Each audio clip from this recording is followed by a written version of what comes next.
مش كل ضحكة في وشك معناها حب، ومش كل كلمة حلوة وراها طيبة.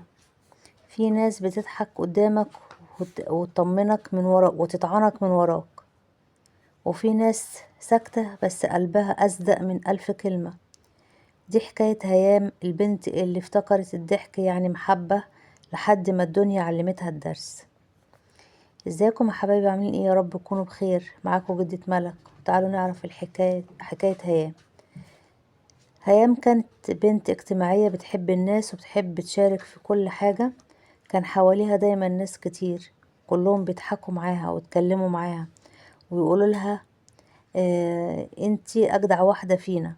بس اللي كانت بتعتبرهم اخوات طلعوا مجرد متفرجين. وفي يوم من الايام وقعت في مشكلة كبيرة، كانت محتاجة حد يسمعها، يسندها، يقف في ظهرها. لكن الغريب ان الكل اختفى. اللي كانت بتضحك معاهم بقوا مشغولين، واللي كانت بتطبطب عليهم بقوا مش شايفينها. ولما واجهت واحدة منهم قالت لها ببساطة: احنا كنا بنحب ضحكتك مش مشاكلك. وقتها فهمت هيام الدرس، وعرفت الحقيقة ان في ناس بتحب وجودك مش شخصك. بتحب وجودك مش شخصك.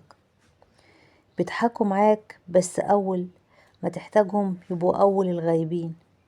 ولو وصلتوا لحد هنا يا حبايبي، فضلا وليس امرا، اشتركوا في القناة وفعلوا الجرس ودوسوا لايك وكومنت جميل منكم فيه الصلاة على الحبيب. وعايزة اقول لكم ان الضحك مش دليل حب، والكلام الحلو مش ضمان للوفاء.